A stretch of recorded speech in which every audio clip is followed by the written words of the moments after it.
Hello and thank you for tuning in. This is the Micklin Law Group's monthly webinar series. I am attorney Brad Micklin.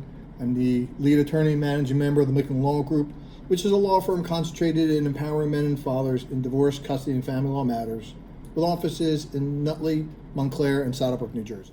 I'm also the proud author of How to Survive and Thrive When Divorcing a Narcissist. You can find the book on Amazon.com in a Kindle version and a hardback copy by searching my name or the title. I hope it helps you or anybody facing these issues. We're trying a different version of my webinar series, and for this month, instead of having pre-planned material to present, I solicited questions through my Google website from clients, consults, and other professionals, and I chose the ones I think are most appropriate to those that are likely to be watching this, and I'm going to address them one by one here for you today. Please note the information in this video is informational. It is not considered legal advice. It also does not create a attorney-client relationship between those that submit the questions and my answers. Also, for those watching, you can go and Google me on Google, obviously, and you'll be able to submit questions that I'll either address in future webinars or just directly on the website, so you can get some quick answered questions from us. That being said, let's just jump right into it. So the topic that we solicited questions for revolve around emergency custody of children. So the first question I have here is, when is the right time to request emergency custody of your child?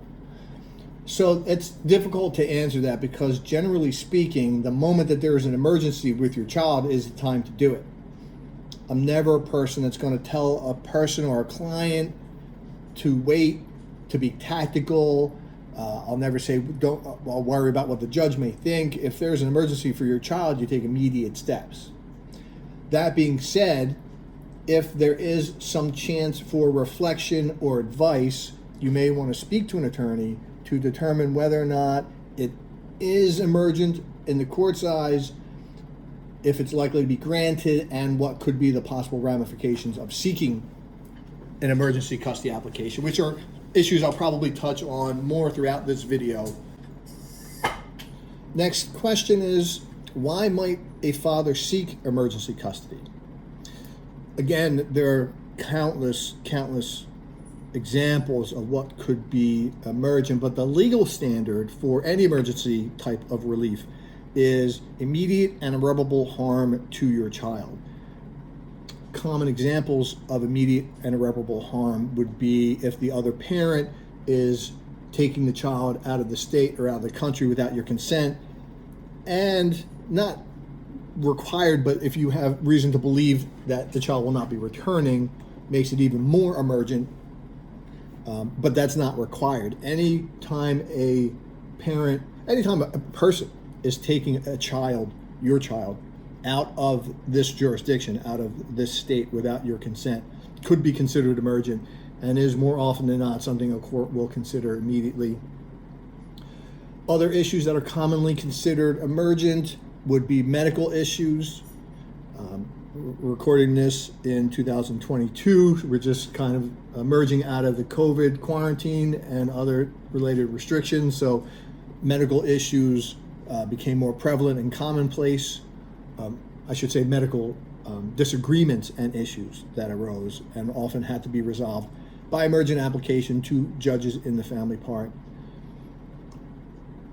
Corporal punishment, physical harm, lack of school attendance are all issues that have been considered in many circumstances emergency custody issues.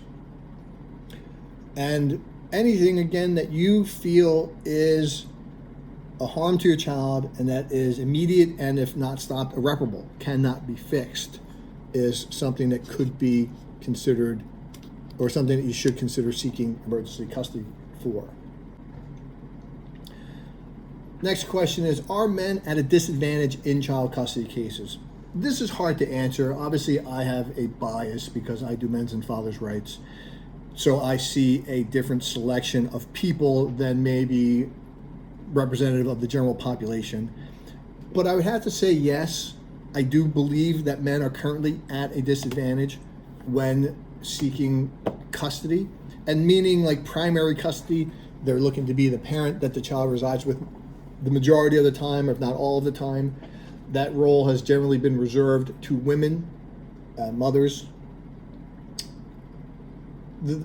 I often say to clients that it's my opinion the laws are changing, but the attitudes are not.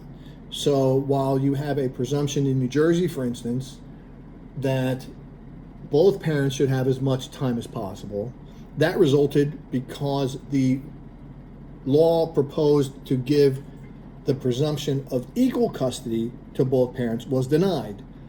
Now that's obviously legislative and not judicial, meaning it's done by the Senate and lawmakers and not by judges. But I think that's a very significant message that is being presented, especially in what seems to be a liberal state like New Jersey, that the state representatives were not willing to codify a law that says fathers have equal rights to time with their children. I personally think it's appalling that they were not willing to make that kind of a finding.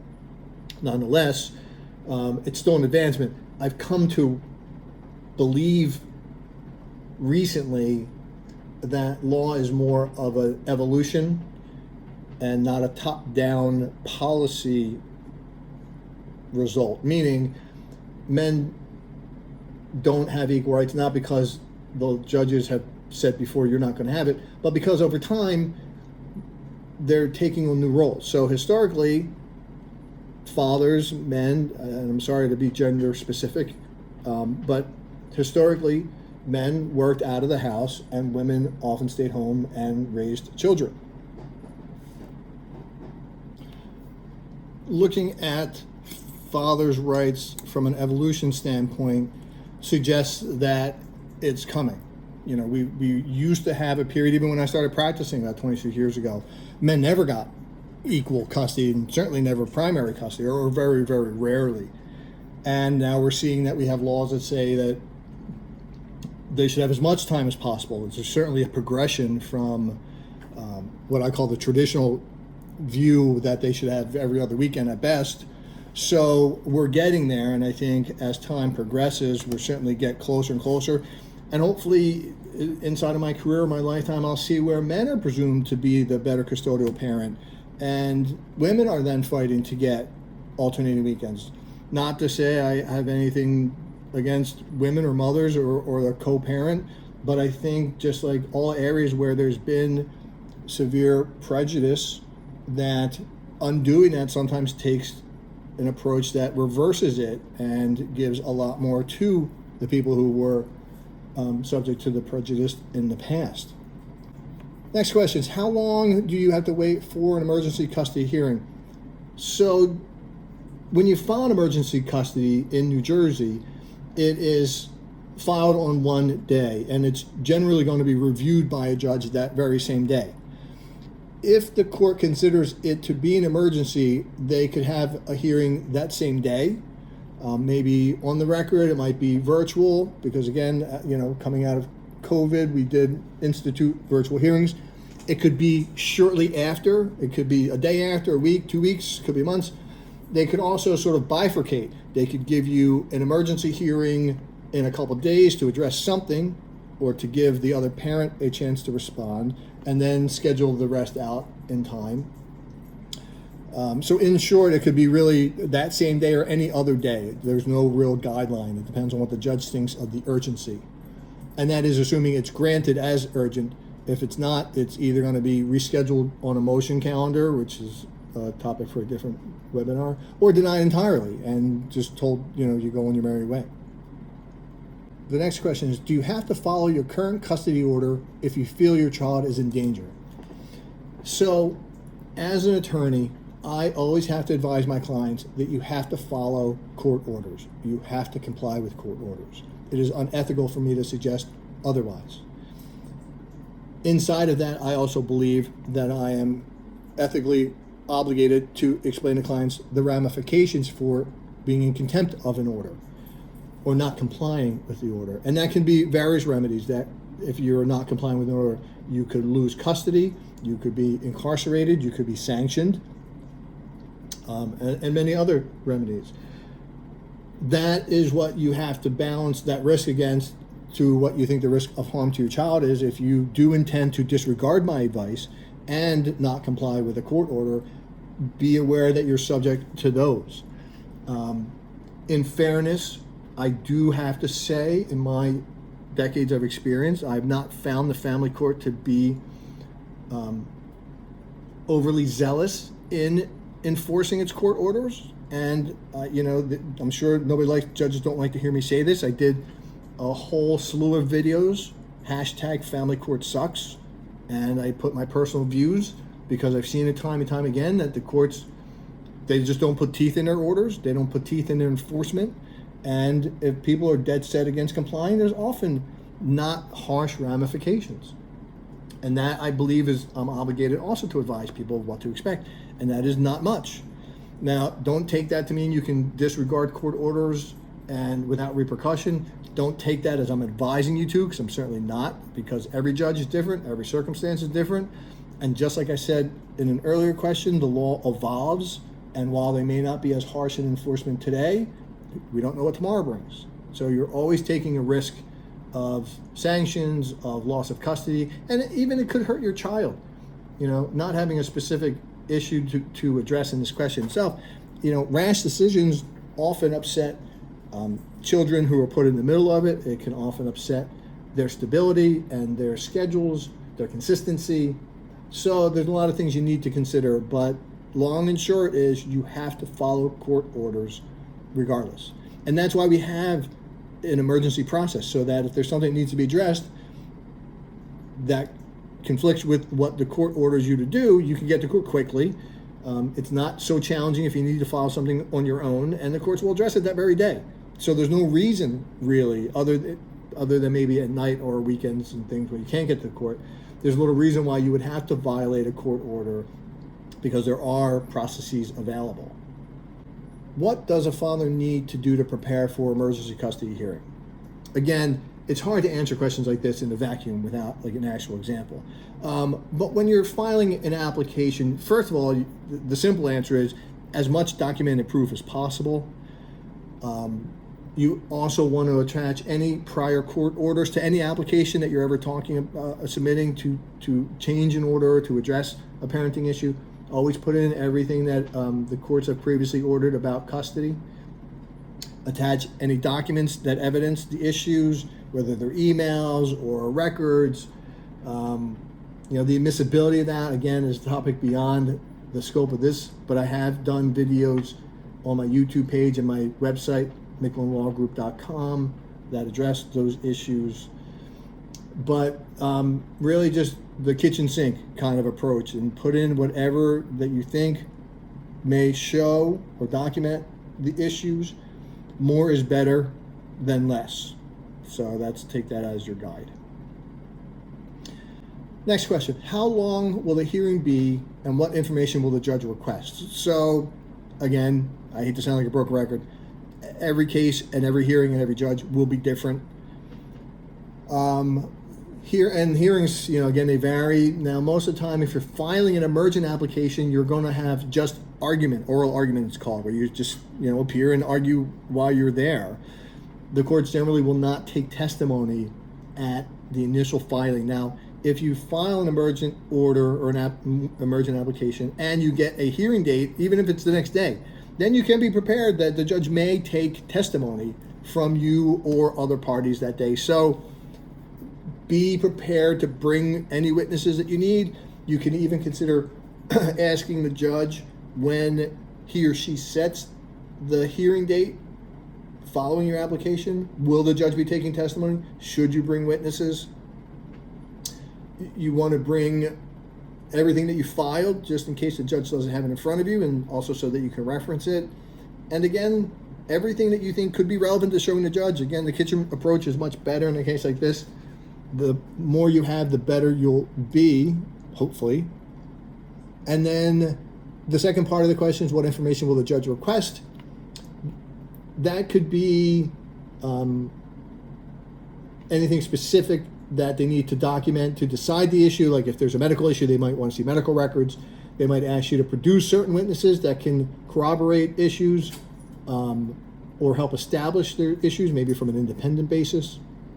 The court may want to hear from any kind of experts and may actually even consider appointing an expert, like a mental health or social worker or psychologist, to address any specific issues that may be germane to your application or to the child's needs.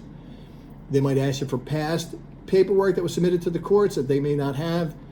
Judges don't always have the entire file. Most often they don't actually have the entire file. All they have is what you've filed, which is why I tell you when you file, attach everything, including the kitchen sink, because you want the judge to have it and have it in front of him or her.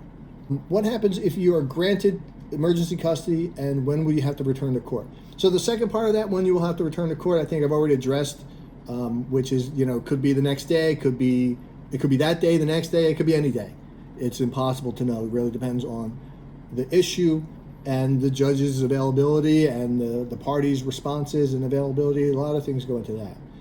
But what happens if you're granted emergency custody? So I gotta ask for people to start giving a little more specifics, because I feel like I'm saying the same thing over and over again, and that's introduction is that, it depends on the issue and the case, and it always does. So just as a tip for those that are listening and may submit questions in the future, if this is a question specific to your case that you're submitting, give me a couple facts, give me an example, so that I could tailor my questions to your specific needs, as well as, approaching it from a general basis. So returning to the question, what happens if you're granted emergency custody? Typically, first, there would be a return date set. There would be an order that indicates that you are, if you were seeking custody, that you were, if the child is supposed to be brought to you, or if there's a change of custody, it would be documented in the order. If you've asked for any specific relief and the court is granting it on an emergency basis, there will be a court order that says whatever is supposed to be done or is not supposed to be done. From time to time, you could ask that a judge puts in the court order that certain provisions can be enforced through the police department if you anticipate that compliance is going to be a problem. Although, truthfully speaking, the police have little, if any, authority to act from a court order. Again, another topic I dealt with on different videos. You might want to research on my YouTube page, Brad Micklin, and my website, micklinlawgroup.com. But it's still helpful to put it, even if it's just to give the appearance and concern to the adversary that compliance is necessary and can be enforced by possible arrest. So it certainly would help. The court will sometimes put into an order when you file an emergency basis what is not being granted or what is being denied or reserved until a later date. The order should specify that. And then anything else the court thinks is necessary to protect the child or children in the next short term before the matter comes back to another future hearing. Oh, and I guess, and that question was, how long will the hearing be? And it depends. Sometimes when you file emergency custody, sometimes you don't even get a hearing. You'll get a decision that says it is emergent, come back on this day and serve the other party. If not emergent and you're denied or you're scheduled for a motion date, they could take your testimony about what you put in your emergency application. Usually it's only going to be a few minutes. So the long and short is, the initial first hearing, the day you file your emergency hearing, that hearing, if you have one at all, is usually pretty short. The court will just be asking some questions, maybe to verify or clarify what it is you filed, to find out how it may have changed since the issue arose that you filed about. But the long and short is, your initial hearing is not going to usually be very long. And even if it is long, I can't see it being more than an hour in most cases. But usually it's much shorter than that. Next question. When is a judge unlikely to grant emergency custody? And I may have touched on this before. Again, I'll reiterate because I think it's crucial to understanding. The standard to receive an emergency custody order of any kind is if the court believes there's immediate and irreparable harm to a child. And it's a challenging standard because while there may be immediate harm in many circumstances, showing that's irreparable is difficult to say. Many will tell you that any serious risk of harm to a child can be irreparable because they're so influential at younger ages, and that these issues are so significant that any effect on a child could be irreparable. And that's generally what you want to say, because we really never know. And more often than not, judges will err on the side of caution and find irreparable harm as opposed to denying it and just like sending you on your way. So in short, a judge will not grant or is unlikely to grant emergency custody when either of those prongs are not met. There is no harm to a child, and if there is, it's not deemed irreparable at that moment. A good example, I had a client who had custody of his daughter. The mother was in Florida and she had serious mental issues, and she started issuing threats to kill members of her family and others. And my client, understandably, was concerned that she might turn her attention to him or their daughter. So he went to court on an emergency application asking for an order barring her from contact with the child. That was denied because the mother was in Florida and the father was in New Jersey, and the court felt that her absence from the state rendered the issue not immediate. It was not an immediate harm to the child. Now, the moment mom comes and puts foot in New Jersey, I'm sure we can go back and the judge will feel differently. But I think it's a good example because it's often difficult for clients to understand how a judge can find something not emergent, because to a parent so many things are emergent, but judges have to try to balance the overall process of law and the fairness to the other parent to be heard and to have a relationship with his or her child. Excuse me. That they will often deem something not emergent or not immediate that you have trouble believing that they could find that way. Next question, can you request emergency custody if DCP&P, Division of Child Protection and Permanency, formerly known as DYFS, Division of Youth and Family Services? Can you request emergency custody if DCP&P is investigating the child's living situation? So yes, you can always file emergency custody if you believe that there's an immediate and irreparable harm to your child. I don't care who's involved. And you should. You should never be dissuaded because there's another state agency investigating. Now, a judge often will tell you that you didn't need to or should have waited or should have gone to them, DCP&P, about the issue before bringing it to court because they were involved.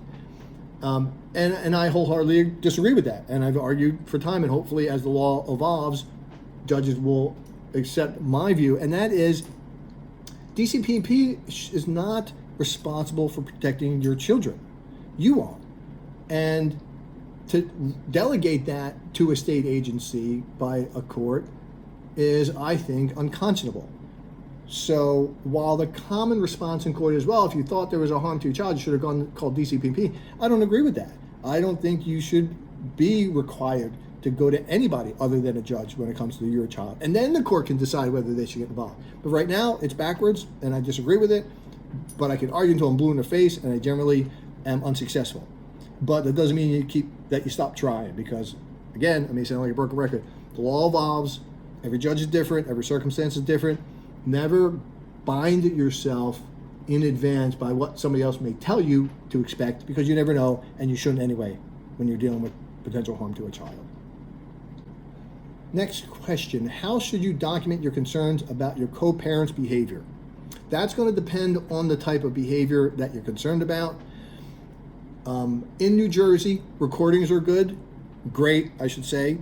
You can, as of the recording of this video, tape your conversations with another person without him or her knowing. It is usually admissible in court.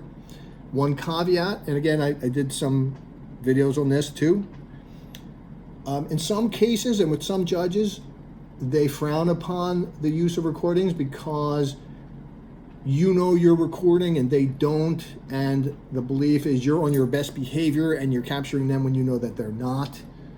Judges also don't like people doing it, more often than not, because they want everybody to be nice and friendly and happy and, live a perfect life. But unfortunately, that's just not how the reality is. So despite the potential adverse consequences or adverse comments a judge may make or feel about recording, I still always advise clients to do so.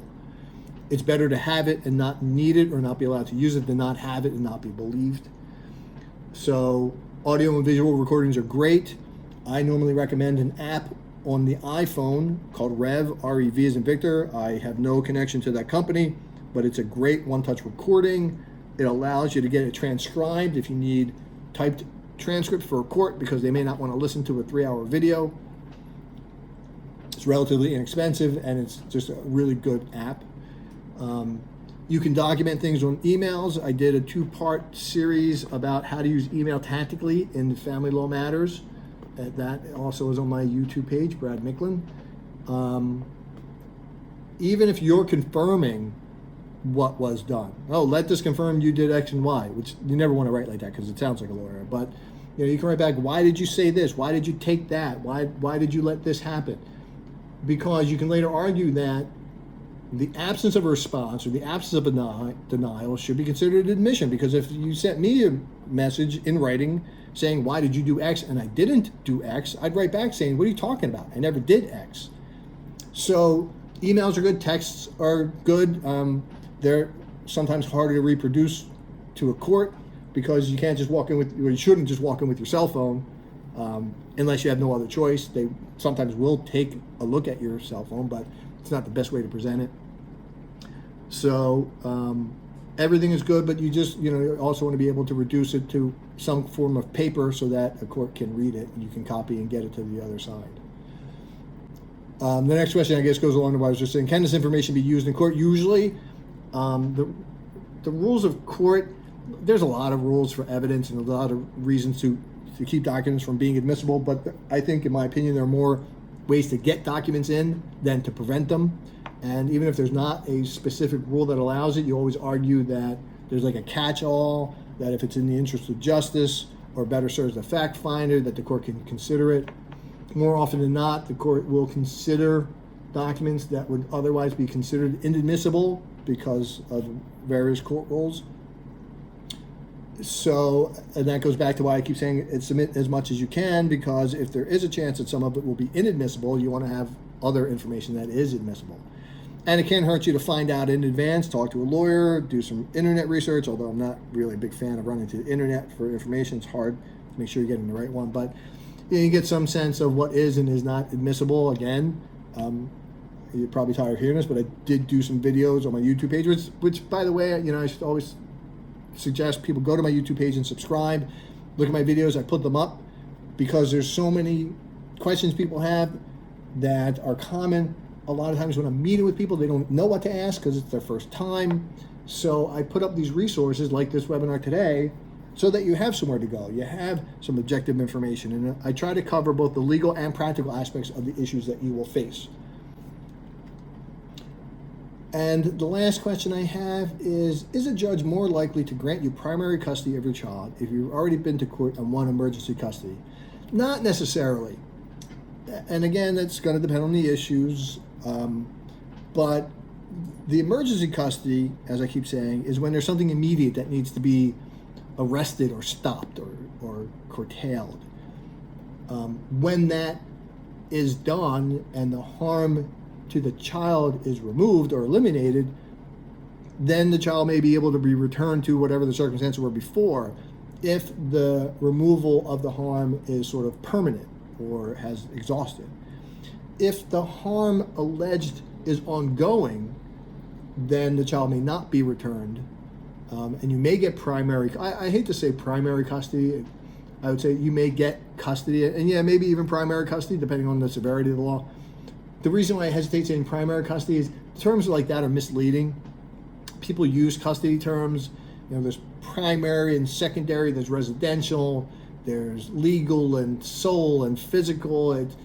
I tell clients, don't use custody terms unless you fully understand them, because sometimes you'll be asking or saying something that you don't intend, or not saying or asking something that you do intend. It's better to speak just in specifics.